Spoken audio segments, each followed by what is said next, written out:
নমস্কার বন্ধুরা, গল্পবাহী রত্না চ্যানেলের সমস্ত শ্রোতা বন্ধুদের আমার আন্তরিক ভালোবাসা জানিয়ে শুরু করছি আশাপূর্ণা দেবীর লেখা সুবর্ণলতা গল্পের আজকে পঞ্চম পর্ব। গল্প পাঠে আমি রত্না। ভরসা বলতে, আশ্রয় বলতে ভাঙা এই তক্তা পোস্টটা, সেটাকে প্রবোধ ফু দিয়ে দিয়ে আলতো করে কোচার আগায় ঝাপট মেরে বসবার যোগ্য করে নিয়েছে। সুবর্ণলতাকে নিয়ে যদি দুদণ্ড বসতে হয় এখানে বিরহ জ্বালা মেটাতে, চৌকির ক্যাচ কোচ শব্দটা নিয়ে না মুশকিলে পড়তে হয়, এই ভাবনাতেই কাতর ছিল প্রথম দিকে। ক্রমশ সেটা চলে গেছে। এখন শুধু ভাবনা সুবর্ণ এলে কি কি কটু কথায় মনের ঝাল মেটাবে।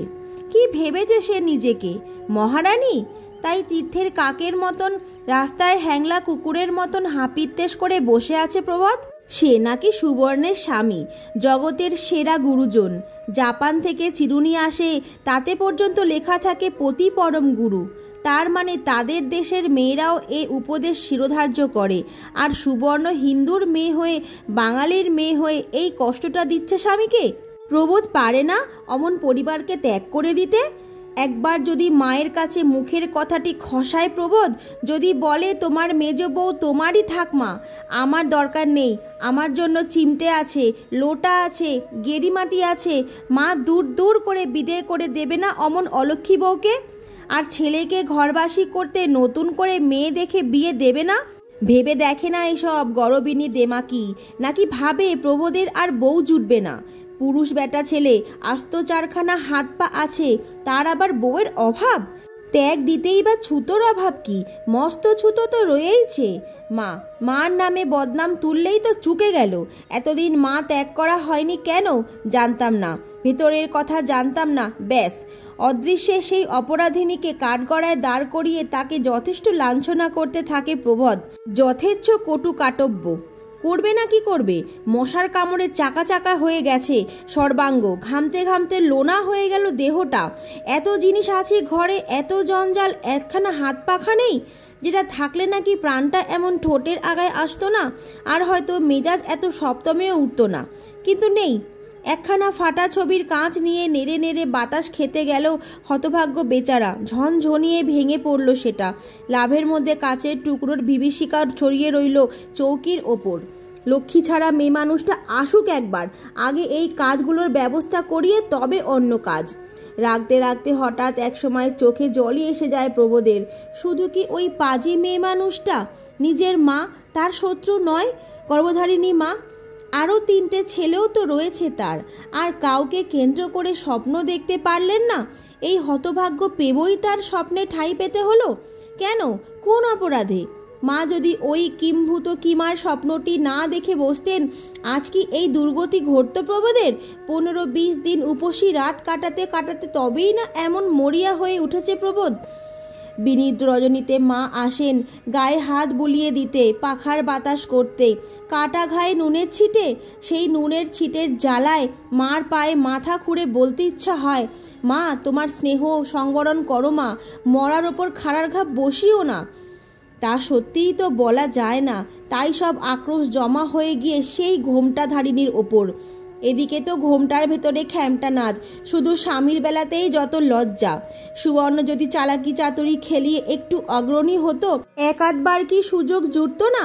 তা নয়, মহারানী সেই যে ঘরে ঢুকলেন, শব্দ করে খিল ঠুকলেন, ব্যাস হয়ে গেল রাত কাবার। প্রথম যখন শোনা গেল সুবর্ণ একলা শুতে চেয়েছে, বলেছে তার অত ভয় নেই, প্রবোধ আশায় কম্পিত হয়েছিল, আহ্লাদে পুলকিত হয়েছিল। বোঝা গেছে, মানে বোঝা গেছে চালাকের ধাড়ি তো। খেয়াল হয়েছে ঘরে রাজু ফাজু থাকলে অসুবিধে, ধরা পড়ে যাবে চোরা অভিসার। তাই হায় কপাল, সে আশা মরীচিকা মাত্র। বসে বসে মজা দেখছে, স্বামীর ছটপটানি যন্ত্রণা তাড়িয়ে তাড়িয়ে উপভোগ করছে। নরকেও ঠাঁই হবে এই পাপিষ্ঠার? হবে না, নরকেও ঠাঁই জুটবে না ওর। রাগ বেড়েই চলে, কারণ তদুপরি পেটের মধ্যে অগ্নিদাহ। কোন কালে অফিসের ভাত খেয়ে বেরিয়েছে, কখন সে ভাত হজম হয়ে গেছে, তেষ্টায় ছাটি ফাটছে, এক ফোঁটা জলও পেটে পড়েনি। অফিসে থাকলে এতক্ষণে 4-6খানা হিঙের কচুরি, গোটা আষ্টেক আলুর দম, আধ পেটাক বোঁদে সেটে গেলাস 2 জল খেয়ে নেওয়া হয়ে যেত। সেই জায়গায় এই পেটের কলকবজাগুলো পর্যন্ত বাপান্ত করছে। আসবে না পাপি অসি, বেরিয়েই পড়তে হবে এবার। সত্যি তো আর গুম খুন হতে পারবে না প্রবোধ। অবস্থা যখন এমনই চরমে, তখন হঠাৎ মৃদুমন্দ হাসির আওয়াজ যেন দরজার ওদিকে চিকমিকিয়ে ওঠে। খি খি খি খি, কৌতুকের হাসি। তার মানে প্রবোধের অবস্থা অনুমান করে আমোদে হাসি হাসছে। প্রবোধ কি দরজা খুলেই ওই গলাটা টিপে ধরবে, নাকি নিষ্ঠুর পাষাণী বলে দুহাতে সাপটে ধরে? দরজায় টোকা পড়ল, যেটা আগে থেকে ঠিক ছিল। প্রবোধ খিল বন্ধ করে বসে থাকবে, সুবোধ এসে 3টি টোকা দেবে। কারণ দৈবাগ যদি অন্য কেউ এসে দৌড় ঠেলে, তার থেকে সাংকেতিক ব্যবহার করে রাখাই ভালো। টোকা পড়ল 1 বার, 2 বার, 3 বার। কোচার কাপড় তুলে মুখ মুছতে মুছতে দরজার খিলটা খুলে দিল প্রবোধ। আর সঙ্গে সঙ্গে চমকে ঠিকরে ফের চৌকির ওপর গিয়ে পড়ল ভয়ঙ্কর একটা আ শব্দে। শব্দটা একবার ডুকরে উঠেই, একবার পা খেয়েই দুম দাঁড়িয়ে নিচে নেমে গেল সিঁড়ি দিয়ে, রেশ ছড়িয়ে। বিরাজের ওই রোগ! ভয় পেলেই করে চোখ কপালে তুলে কীর্তিকাণ্ড করে বসে, আর ভয় পায় ও ফিহাত। বিরাজকে ভয় দেখানো এ বাড়ির সকলের একটা পরিচিত খেলা। প্রাণ গেলেও বিরাজ অন্ধকারে দোতলার সিঁড়িটায় ওঠানামা করে না। ফস করে কারুর ঘরের পিলসুস থেকে পিদ্দীপটা তুলে নিয়ে এসে সিঁড়ি দিয়ে ওঠে নামে। এমনকি দিন দুপুরেও ভূতের ভয় বিরাজের। তা বিরাজকে নিয়ে বাড়ির সেই পরিচিত খেলাটাই কি খেলতে বসেছিল সুবর্ণ? বিরাজকে ভয় দেখিয়ে কৌতুক পেতেই তাকে ভুলিয়ে ভালিয়ে ছাতে তুলেছিল, নাকি রহস্য কৌতুকের লক্ষ্যস্থল অন্য, খেলার উল্লাস আর একজনকে নিয়ে? তা কৌতুকপ্রিয় সুবর্ণের ভাবভঙ্গিতে কিছু বোঝা যায়নি। খুব নিরীহ গলায় চুপি চুপি বিরাজকে বলে রেখেছিল সে, মা বেরিয়ে গেলে চিলেকোঠায় গিয়ে বাঘবন্দি খেলবে ছোট ঠাকুরজি। বাঘবন্দি খেলাটা বিরাজের পরম প্রিয়, কারণ অক্ষর পরিচয়ের বালাই তার নেই। দুপুরের অবকাশকে সহনীয় করবার জন্য উপায় জানা নেই। উমাশশীর মতো ঘুম মারতেও সে ওস্তাদ নয়। তাই সুবর্ণ যখন দুপুরবেলা চুপি চুপি একখানি বই নিয়ে বসে, বিরাজ বাঘবন্দির জন্যে পিড়াপিড়ি করে। না খেললে বই পড়ার কথা মাকে বলে দেব বলে শাসায়। সুবর্ণের নিতান্ত অনিচ্ছা থাকা সত্ত্বেও খুঁটি করি নিয়ে বসতে হয়। সে অনিচ্ছা বিরাজের চোখে ধরা পড়ে বইকি। কাজেই প্রস্তাবটা বিরাজের কাছে প্রায় অলৌকিক লেগেছিল। তাছাড়া চিলেকোঠার ঘরে, যেখানে ভর দুপুরে গেলে গা ছমছম করে, মা চলে গেলে আর চিলেকোঠায় কেন? বিরাজ অবাক হয়। দোতলার ঘরেই তো। না, মুক্তকেশীর সামনে বউ মানুষের অমন সময় অপচয় করা খেলা চলে না। বউ অবসর সময় সলতে পাকাবে, সুপরি কাটবে, চাল ডালের কাঁকড় বাজবে, নিদেন পক্ষে কাঁথা সেলাই করবে, এটাই বিধি। কচি ছেলের মাদের যদি বা ঘুমের কিছুটা ছাড়পত্র থাকে, অন্যদের তো আদৌ না। ওই সব কাজ না করে বউ কড়িকুটি চেলে খেলতে বসবে? মা লক্ষ্মী টিকবেন তাহলে? 4 হাত তুলে ধেই ধেই করে বেরিয়ে যাবেন না? মুক্তকেশীর অবশ্য গাবরুর আসরে বাধা বরাদ্দ আছে। শীত, গ্রীষ্ম, বর্ষা, রোদ, বৃষ্টি, বজ্রপাত সব কিছু তুচ্ছ করে দ্বীপ্রাহিক সেই তাসের আড্ডায় গিয়ে হাজির হন মুক্তকেশী। আবার সেখান থেকে শ্যাকরা গিন্নির সঙ্গে ছোঁয়াছুঁয়ি হয়ে যায় না বলে এসে স্নানও করেন। কিন্তু মুক্তকেশীর সঙ্গে কার তুলনা? বাঘের সঙ্গে হরিণের তুলনা সাজে? সিংহের সঙ্গে খরগোশের? মুক্তকেশীর সামনে তাই খেলা চলে না। মেয়ের জন্য মনটা যদি বা একটু দোলে, তবু বউ নষ্ট তো আর করতে পারেন না মেয়ের মায়ায় পড়ে। মেয়েকে অনেক খোসামত করেন নিজের সঙ্গে নিয়ে যেতে, কিন্তু যেতে চায় না বিরাজ। বলে গিন্নিদের কাছে তো সেই মুখে তালাচাবি দিয়ে বসে থাকা, কথা কইলেই বকবে। বকবো না তো কি, পরের ঘরে যেতে হবে না বলে চলে যান মুক্তকেশী। পেট কাপড়ে তাস জড়টি বেঁধে নিয়ে চুপি চুপি শিখিয়ে দিয়ে যান, দুপুর ভোর যেন গাল গল্প করে মেজ বৌমার কাজ কামাই করিয়ে দিস নেই। খেলার আকর্ষণ তাই পুরো দমেই আছে। কিন্তু মুক্তকেশীর অসাক্ষাতে চিলেকোঠায় কেন? সুবর্ণ বলে, আছে মজা, গেলেই দেখতে পাবে। বলোই না ছাই, কুলের আচার সরিয়ে জমা করে রেখে এসেছো বুঝি? তবে বলবো কেন? বলছি তো গেলেই দেখতে পাবে। বলবোই না বাবা, বললে মজা থাকবে না। বুঝেছি, ঝালমুড়ি মেখে রেখেছো তাই না? সুবর্ণ কৌতুকে ফেটে বলে, ধরে নাও তাই। সুবর্ণের ওই কৌতুকে ফাটা মুখ দেখে বিরাজও স্পন্দিত হয়, না জানি কি। অবশ্য সেই থেকে আরও অনেকবার প্রশ্ন করে করে অস্থির করেছে বিরাজ, কিন্তু একা একবার ছুটে গিয়ে দেখে আসবে সে সাহস হয়নি। অথচ শত সাধ্য সাধনাতেও সুবর্ণ মজা ফাঁস করেনি। নিচের সংসারের পাঠ যখন শেষ হলো, সুবর্ণ বলে, চলো এইবার মলজোড়াটা খুলে পা টিপে টিপে চলো। ওমা, কেন? বিরাজ ভয়ে আতকে ওঠে। মল খুলবো কেন? আছে মজা আছে, আমিও খুলেছি। আমার বাপু বড্ড ভয় ভয় করছে। ভয় আবার কি? বলো না, ভূত আমার পুত, শাকচুন্নি আমার ঝি, রামলক্ষণ বুকে আছেন, ভয়টা আমার কি? অদ্ভুত কিছু একটা কৌতুকের আশায় অগত্যাই ওই মন্ত্রটা জপ করতে করতে সুবর্ণর সঙ্গে সঙ্গে ছাদে ওঠে বিরাজ। তারপর সুবর্ণ বলে, আসতেই দরজায় 3টি টোকা দে। ও বাবা, কেন? দে না, দেখবি স্বপ্নে যা ভাবিসনি তাই দেখতে পাবি। তুমি আমায় ভূতে খাওয়াতে চাও নাকি বলো তো? সুবর্ণ এবার উদাস হয়। বেশ, সে সন্দেহ যদি হয়ে থাকে তোমার, তো দিও না টোকা। এতদিন আমাকে দেখে শুনে এত অবিশ্বাস আমার ওপর? বিরাজ লজ্জিত হয়। স্বভাব দোষে আর শিক্ষার দোষে সব কথা মার কাছে লাগিয়ে দেওয়ার অভ্যেস থাকলেও মেজবৌদি তার কাছে আকর্ষণীয়। মেজবৌদির কাছে চুল বাঁধতে সুখ, মেজবৌদির কাছে সাজতে সুখ, মেজবৌদির সঙ্গে খেলতে গল্প করতে সুখ। মেজবৌদির অভিমানে তাই নরম হয় সে। বলে, বেশ বাবা বেশ, দিচ্ছি টোকা, বাঁচি বাঁচবো, মরি মরবো। সুবর্ণ হেসে ওঠে খি খি করে। তারপর টোকা, তারপর খিল খোলার শব্দ, সঙ্গে সঙ্গে স্বপ্নের অতীত সেই দৃশ্য। যে মেজদা ভাত খেয়ে অফিস চলে গেছে, সেই মেজদা খিল খুলে দিল ছাদের দরজার। কিন্তু সত্যিই কি মেজদা? ওই কি মেজদার মুখ? অমন ভয়ঙ্কর, অমন বিভৎস। বিরাজ তবে আ করতে করতে ছুটে পালিয়ে গিয়ে অজ্ঞান হয়ে পড়বে না কেন? হ্যাঁ, প্রায় অজ্ঞান হয়েই পড়েছিল বিরাজ। আর এই কৌতুকের জন্য তাই অনেক খেসারত দিতে হয়েছিল সুবর্ণকে। মুক্তকেশীর মেয়েকে অজ্ঞান করার অপরাধে, মুক্তকেশীর ছেলেকে লাঞ্ছনা করার অপরাধে, আবার শুধু মৌখিক তিরস্কারই নয়, দৈহিক শাস্তিও পেতে হয়েছিল লাঞ্ছিত অপমানিত স্বামীর কাছ থেকে। সুবর্ণের কৌতুক স্পৃহায় অধ্যায় একটা বড় ছেদ পড়েছিল সেদিন থেকে। তবু স্বভাব যায় না মোলে। আবার একদিন নিমাইকে নিয়ে রঙ্গ করতে গিয়ে, তা সে তো পরে, সুবর্ণদের দর্জিপাড়ার নিজেদের বাড়িতে, যে বাড়িতে সিঁড়ির অভাবে ছাদে ওঠা যায় না, টাকার অভাবে সারা জীবন সিঁড়ি হলো না যার। কিন্তু শুধু কি টাকার অভাবে? প্রয়োজনবোধের অভাবেও কি নয়? সুবর্ণ ছাড়া আর কেউ ছাদে উঠতে না পাওয়াটা মস্ত একটা লোকসান ভাবেনি সে বাড়িতে। না, সুবর্ণলতার শ্বশুর বাড়ির আর কেউ ছাদে উঠবার সিঁড়ির প্রয়োজন অনুভব করেনি।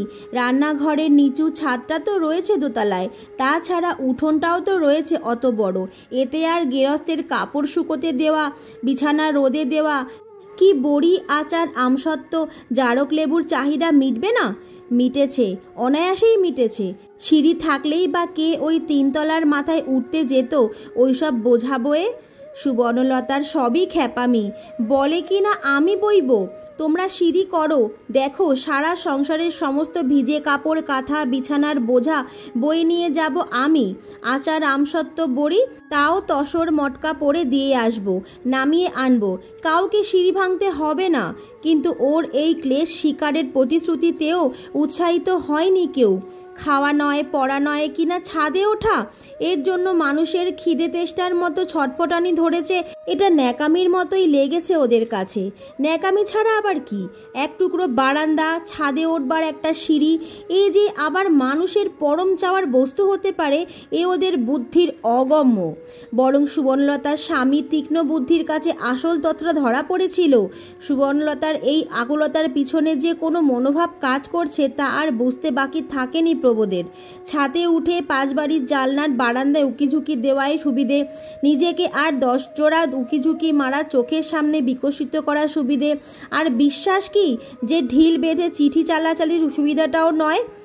প্রবোদের তাই সিঁড়ির প্রবল আপত্তি ছিল। সুবোধ কখনো কখনো বলেছে বোনাসের টাকাটা বেড়েছে, লাগিয়ে দিয়ে হয় সিঁড়িটা। প্রবোধের প্রতিবন্ধকতাতেই সে ইচ্ছে থেকে নিবৃত্ত হয়েছে সুবোধ। বুদ্ধিমান ভাই যদি বলে মাথা খারাপ, ওই টাকাটা সংসারের সত্যিকারের দরকারি কাজে লাগানো যাবে। নির্বিরোধী দাদা কি সে কথার প্রতিবাদ করে? না, করতে পারে? আর সত্যি গৃহস্থের সংসারের তো দরকারের অন্ত নেই। বিছানা, বালিশ, জুতো, জামা, র্যাপার, চাদর, এই সবে তো ঘাটতি আছেই সবসময়। মুক্তকেশীর তীর্থ খরচ বাবদও কিছু রাখা যায়। পাড়ার গিন্নিরা যখন দল বেঁধে তীর্থধর্ম করতে যান, মুক্তকেশী তাদের সঙ্গ না নিয়ে ছাড়েন না। তখন ছুটোছুটি করে টাকাটা জোগাড় করতে হিমশিম খেতে হয় ছেলেদের। হাতে থাকলে এই সব দরকারি কাজ থাকতে টাকা ঢালতে হবে ইটের পাঁজায়। অতএব সুবর্ণলতার কম্পিত আশার কুড়ির উপর পাথর চাপা পড়ে। কিন্তু সুবর্ণের চাওয়ার সীমা কি ওইটুকু মাত্র? এক টুকরো বারান্দা, ছাদে উঠবার একটা সিঁড়ি, ব্যাস, আর কিছুই নয়। জীবনভর শুধু ওইটুকুই চেয়েছে সুবর্ণ? না, তা নয়। বেহায়া সুবর্ণ আরও অনেক কিছু চেয়েছে, পায়নি, তবু চেয়েছে। চাওয়ার জন্যে লাঞ্ছিত হয়েছে, উৎপীড়িত হয়েছে, হাস্যস্পদ হয়েছে, তবু তার চাওয়ার পরিধি বেড়েই উঠেছে। সুবর্ণ ভব্যতা ছেড়েছে, সভ্যতা চেয়েছে, মানুষের মতো হয়ে বাঁচতে চেয়েছে। সুবর্ণ তাই বাইরের পৃথিবীর সঙ্গে নারীর যোগ রাখতে চেয়েছে, দেশের কথা ভাবতে চেয়েছে, দেশের পরাধীনতার অবসান চেয়েছে। সুবর্ণকে তবে পাগল বলবে না কেন তার স্বামী, শাশুড়ি, ভাসুর, দেওর? ওরা বলেছে বাবার জন্মে শুনিনি এমন কথা। বলেছে, সেই যে বলে সুখে থাকতে ভূতে কিল খাওয়া। মেজ বউয়ের হচ্ছে তাই, রাত দিন অকারণে অসন্তোষ, রাত দিন অকারণে আক্ষেপ। ওরা সুবর্ণলতার ওই চাহিদাটাকে অকারণ অসন্তোষ ছাড়া আর কোনো আখ্যা দেয়নি। ওদের বোধের জগৎটা ওদের তৈরি বাড়ির ঘরের মতো। কোথাও এমন একটা ভেন্টিলেটর নেই যেখান দিয়ে চলমান বাতাসের এক কণা ঢুকে পড়তে পারে। দর্জিপাড়ার এই গলিটার বাইরে আর কোনো জগৎ আছে এ ওরা শুধু জানে না তা নয়, মানতেও রাজি নয়। ঘর বানাবার সময় আওয়াজই না রাখার যুক্তিটাই ওদের মনোভাব। কোনো দরকার নেই অনর্থক দেওয়ালটা ফুটো রাখা, পাখিতে বাসা বানাবে আর জঞ্জাল জড়ো হবে, এই তো লাভ। অনর্থক পাখির বাসায় জঞ্জাল জড়ো করতে চায়নি ওরা, তাতে শুধু লোকসানি রেখেছে। ওদের বোধের ঘরেও ভেন্টিলেটরের অভাব। কিন্তু সুবর্ণলতা কেন বহির্জগতে বহমান বাতাসের স্পর্শ চায়? এ বাড়ির বউ হয়েও তার সমস্ত সত্তা কেন মুক্তির আকাঙ্ক্ষায় ছটপট করে? তার পরিবেশ কেন অহরহ তাকে পীড়া দেয়, আঘাত হানে? তা এ প্রশ্নের উত্তর একদা সুবর্ণলতার বিধাতাও চেয়ে পাননি। যেদিন আসন্ন সন্ধ্যার মুখে সুবর্ণর শেষ চিহ্নটুকু পৃথিবী থেকে লুপ্ত হয়ে গেল, চিতার আগুনে লাল আভা আকাশের লাল আভায় মিশল, ধোঁয়া আর আগুনের লুকোচুরির মাঝখান থেকে সুবর্ণলতা পরলোকে পৌঁছে গেলেন। সেদিন যখন চিত্রগুপ্তের অফিসে নতুন কেউ এসে পড়ায় ঘণ্টিটা বেজে উঠল, বিধাতা পুরুষ গলা ঝাড়া দিয়ে বললেন, কে এলো হে চিত্রগুপ্ত? চিত্রগুপ্ত গলা ঝাড়া দিয়ে বলে উঠলেন, আজ্ঞে হুজুর, সুবর্ণলতা। সুবর্ণলতা?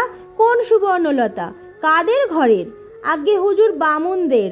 যে মেয়েটা সেই 15 বছর বয়স থেকে মরণ কামনা করতে করতে এই 50 বছরে সত্যি মরল। বিধাতা পুরুষ বললেন, তাই নাকি? তা জীবনভর মরণ কামনা কেন? খুব দুঃখী ছিল বুঝি? চিত্রগুপ্ত এ প্রশ্নে পকেট থেকে দূরবীক্ষণ যন্ত্র বার করে চোখে লাগিয়ে কিছুক্ষণ মর্তধামের দিকে সন্ধানী দৃষ্টি নিক্ষেপ করে দ্বিধাযুক্ত স্বরে উত্তর দিলেন, তা তো ঠিক মনে হচ্ছে না, বরং 16 আনা সুখেই অবস্থান তো দেখছি। তবে? চিত্রগুপ্ত মাথা চুলকে বললেন, আগে সে হিসেব দেখতে হলে তো সময় লাগবে। এসব গোলমেলে লোকেদের ডিপার্টমেন্ট আলাদা। বিধাতা পুরুষের কেরানি কবে আবিষ্কার করতে পেরেছিল সুবর্ণলতার উল্টোপাল্টা প্রকৃতির কারণ রহস্য? কবে সে বিবরণ পেশ করেছিল মনিবের দরবারে? কে জানে সে কথা? হয়তো করেইনি, হয়তো বিধাতা পুরুষও আর সে নিয়ে মাথা ঘামাননি। মুহূর্তে মুহূর্তে কত কোটি কোটি বার ঘণ্টি পড়েছে, কত হাজার কোটি লোক আসছে, বামনদের সুবর্ণলতাকে মনে করে বসে থেকেছে? প্রশ্ন তাই নিরন্তর থেকে গেছে। শুধু সুবর্ণলতা যতদিন বেঁচে থেকেছে অহরহ তাকে ঘিরে এই প্রশ্ন আছড়ে আছড়ে পড়েছে। সংসার শুদ্ধ সবাই খাচ্ছে, ঘুমোচ্ছে, হাসছে, খেলছে, ছেলে ঠ্যাঙাচ্ছে, ছেলে আদর করছে, গুরুজনকে মান্য করছে, গুরুজন রাগ করলে চোর হয়ে থাকছে, নিয়মের ব্যতিক্রম নেই। শুধু মেজ বউই রাত দিন হয় ঠিকরে বেড়াচ্ছে, দীর্ঘ নিঃশ্বাস ফেলছে, নয়তো এমন একটা কিছু কাণ্ড করে বসেছে যা দেখে স্তম্ভিত হয়ে যাচ্ছে লোকে। কি করবে লোকে এই বউটাকে নিয়ে? লঘুগুরু জ্ঞানের বালাই নেই, কিছুতেই সন্তোষ নেই। কেন কেন? কি তুমি এমন রাজকন্যে যে কিছুতে মন ওঠে না? আর কথাই বা কেন এত কটকটে? কেন শুনি? প্রথম ছেলেপুলে হচ্ছে, লজ্জার মাথা হেট করে বসে থাকবি তা নয়। আতুর ঘরে ঢোকার মুখে বলে কি না এত সব ময়লা ময়লা কাপড় বিছানা দিচ্ছেন, ও থেকে অসুখ করে না বুঝি? উমা শশী সেই ছেঁড়া কাঁথা কাপড়গুলো নামিয়ে এনে ধপ করে ফেলেই নাকটায় আঁচল দিয়েছিল, ওর থেকে লাফিয়ে ওঠা ধুলোর থেকে আত্মরক্ষা করতে। জায়ের কথা শুনে চমকে আঁচল ছেড়ে শঙ্কিত দৃষ্টি মেলে শাশুড়ির দিকে তাকালো। হে ভগবান, যেন শুনতে না পেয়ে থাকেন। কিন্তু ভগবান উমা শশীর প্রার্থনা কানে নেবার আগেই মুক্তকেশীর কানে পৌঁছে গেছে তার বধূমাতার বাণী। মুক্তকেশী তখন ছেলের নাড়ি কাটবার জন্য চেঁচারি গুছিয়ে রাখছিলেন। প্রসব বেদনার বাড়াবাড়িটা হবার আগেই সব কিছু গুছিয়ে রাখেন সুগৃহিণীর মুক্তকেশী। অবশ্যই ইতিপূর্বে বউয়ের আতুর তুলতে তাকে হয়নি। বড় বৌমার মা গরিব দুঃখী বিধবা মানুষ হলেও প্রথম দ্বিতীয় দুবারই মেয়েকে কাছে নিয়ে গেছেন। মুক্তকেশী যা করেছেন নিজের মেয়েদের জন্য, তবে আসলে পোক্ত হয়েছেন যা ননদ ভাসুরজি দেওরজিদের ওপর হাত পাকিয়ে। একান্নবর্তী সংসার ছিল তো আগে। তাছাড়া হাড়ি ভেন্ন হলেও আপদে বিপদে সবাই সবাইয়ের করেছে। মুক্তকেশী বেশি করিতকর্মা বলে বেশি করেছেন। কিন্তু মুক্তকেশী কি এতখানি বয়সে এমন দুঃসাহসিক স্পর্ধার কথা শুনেছেন কখনো? না, জীবনে শোনেননি। প্রসব বেদনায় ছটফট করতে করতে যে কোনো ঝি বউ এতটা ঔদ্ধত্য প্রকাশ করতে পারে এ মুক্তকেশীর ধারণার বাইরে, জ্ঞানের বাইরে, স্বপ্নের বাইরে। হাতের চেঁচারির সুও হাতে ফুটিয়ে থ হয়ে গিয়ে বলে ওঠেন মুক্তকেশী। কি বললে মেজ বৌমা? মেজ বৌমা প্রায় গোল হয়ে শুয়ে উফ আহ করছিল, তবুও ওর মধ্যেই বলে উঠল, শুনতে তো পেলেন, ওই ধুলো ভর্তি ময়লা পুরনো বিছানা কাঁথায় অসুখ করবে তো। সেই কথাই বলেছি। মুক্তকেশী রান্নাঘরে বড় উনুনটার মতো গনগনিয়ে বলে ওঠে, আমার এই কপালটা দেওয়ালে ঠুকে ফাটাতে ইচ্ছা করছে মেজে বৌমা, নইলে কোনোদিন নিজের আগুনে নিজেই ফেটে পড়বে। বললে কি তুমি? বললে কি পুরনো বিছানায় রোগ জন্মাবে তোমার? আতুর ঘরে নতুন বিছানা বালিশ দিতে হবে রাজকন্যাকে? গালে মুখে চড়াবো নাকি আমি? ভূভারতে যে কথা কেউ না শুনেছে সেই সব কথা আমায় শুনতে হচ্ছে পদে পদে। তবে কি করতে হবে তাহলে? নবাব নন্দিনীর জন্য সাটিনের বিছানার বায়না পাঠাতে হবে? তবে একটু ধৈর্য ধরে থাকো বাছা, এক্ষুনি ঘরের ডাক বাইরে আর বাইরের ডাক ঘরে করে বাড়ি তোলপাড় করো না। পেটের পো পেটে রেখে বসে থাকো। আমার ভেড়াক্রান্ত ছেলে আসুক আপিস থেকে, বলি তাকে বিছানার কাহিনী। সুবর্ণর তখন ছটপটানি শুরু হয়ে গেছে, তবু সুবর্ণ জবাব দিতে ছাড়ে না। মূর্খ সুবর্ণ, অবোধ সুবর্ণ, সংসার জ্ঞানহীনা সুবর্ণ বলে, যাজ্ঞে বাবা থাক, আমার তো মরণ হলেই মঙ্গল। মুক্তকেশী সহসা নিজের গালে ঠাস ঠাস করে দুটো চড় বসিয়ে বলে ওঠেন, তোমার মরণ হলেই মঙ্গল? হ্যাঁ, ও রাজু, মাথায় জল দে। রাজু অবশ্য জল আনলো না। মুক্তকেশী বিনা জলেই চাঙ্গা হয়ে আবার বলেন, তাহলে এও বলি মেজে বৌমা, এমন চ্যাটাং চ্যাটাং কথা বলতে তোমার মায়া হয় না? এ কি আমার করবার কথা?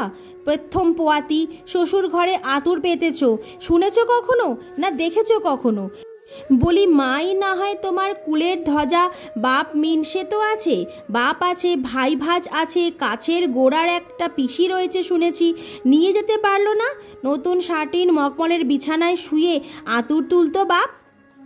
আর উত্তর প্রত্যুত্তরে ক্ষমতা ছিল না সুবর্ণলতার। তবু শেষ কয়েকটা কথা বলে নেয়, বাবা যখন নিয়ে যেতে চেয়েছিলেন তখন তো কই পাঠাননি, এখন দোষ দিচ্ছেন কেন? সুবর্ণ যন্ত্রণায় ছটফট করছে। মুক্তকেশীও হাড়ি ধাই গঙ্গামণির আগমনের আশায় ছটফট করছে। তত্রাচ এই বাক্যযুদ্ধ। মুক্তকেশী অবাক গলায় যেন আর্তনাদ করে ওঠেন, বাবা নিয়ে যেতে চেয়েছিল? বলি কখন আবার নিয়ে যেতে চেয়েছিলেন মেজে বৌমা? স্বপ্ন দেখছো না স্বপ্ন দেখাচ্ছ? স্বপ্ন দেখবই বা কেন মা? ইচ্ছে করলেই মনে পড়াতে পারবেন? বিয়ের পর নিয়ে যাবার কথা বলেননি বাবা? আপনারাই তো বলেছিলেন কুসঙ্গে পাঠাবো না। বলেছি, বলবোই তো, 100 বার বলবো। মুক্তকেশী বলেন, নিত্যি যদি ওই হতচ্ছাড়া বাপের ঘরে যাওয়া আসা করতে, তুমি কি আর এতদিন ঘরে থাকতে মা? কবে জুতো মোজা পরে পায়ে দিয়ে রাস্তায় বেরিয়ে পড়তে? খবরের কাগজ পড়া মেয়ে মানুষ তুমি, সোজা কথা। বাবারে গেলাম গো। সুবর্ণ কাতরে উঠে বলে, মায়া মমতা তো আপনাদের প্রাণে একেবারে দেননি ভগবান। মরে যাচ্ছে মানুষটা, তবু বাক্য যন্ত্রণা। প্রস্তুত প্রতিমা উমা শশী হাঁ করে চেয়েছিল তার ছোট জায়ের দিকে। ও কি মেয়ে না ডাকাত? এত বড় দুঃসাহস কোথায় পেল ও? উমা শশীর যে দেখে শুনেই বুক কাঁপে, পেটের ভিতর হাত পা সেদিয়ে যাচ্ছে। সুবর্ণের শেষ কথায় হঠাৎ উমা শশীর সমস্ত স্নায়ুগুলো যেন একযোগে ছুটি চেয়ে বসল। উমা শশী মুখে আঁচল চাপা দিয়ে হু হু করে কেঁদে উঠল। কেন তা সে নিজেই জানে না। এই আদিক্ষেতায় মুক্তকেশী কি বলতেন কে জানে, কিন্তু বিপদমুক্ত করল একটি সানানো ধারালো গলা। এ গলা হাঁড়ি বউ গঙ্গামণির। সুবর্ণ যন্ত্রণা শুরু হতেই খুদু গিয়েছিল তাকে ডাকতে। বড় বউয়ের কান্না শুনতে পেয়ে দালান থেকে চিৎকার করে উঠেছে গঙ্গা। বলি, হয়ে গেল নাকি? কান্নাকাটি পড়ে গেল যে। বেয়ারা আস্পর্ধা বাজ বউটাকে যতই গালমন্দ করুন, তার জন্য উদ্বিগ্ন হয়েছিলেন বৈকি মুক্তকেশী। বিপদকাল বলে কথা। গঙ্গামণির গলার আওয়াজে মুক্তকেশী যেন হাতে চাঁদ পান। আর মুহূর্তে ভোল বদলে যায় তার। অভিমানের গলায় বলে ওঠেন, এতক্ষণে এলি গঙ্গা? বউয়ের দিকে এখন তখন। গঙ্গা খড়খড়িয়ে ওঠে, তা কি করবো বাপু? তোমার নাতি হচ্ছে বলে তো আর এই গঙ্গামণি মরতে পারে না। পান সাজাবো, দোক্তা পাতা গুড়াবো, পান দোক্তা গুলের কৌটো আঁচলে বাঁধবো, দুয়ারে তালাচাবি লাগাবো, তবে তো আসবো। মুক্তকেশী আরও অভিমানী গলায় বলেন, এখানে তুই কি পান দোক্তা পেতিস না গঙ্গা? হ্যাঁ, এদের কাছে মুক্তকেশী নম্র নত, কারণ এদের নইলে অচল। এই বিপদের দিন তো আসবেই সংসারে, বছর বছরই আসবে। গঙ্গার হাত যশের নামডাক আছে, তাই গঙ্গার দফতর মতো অহংকারও আছে, রীতিমতো অহংকার আছে।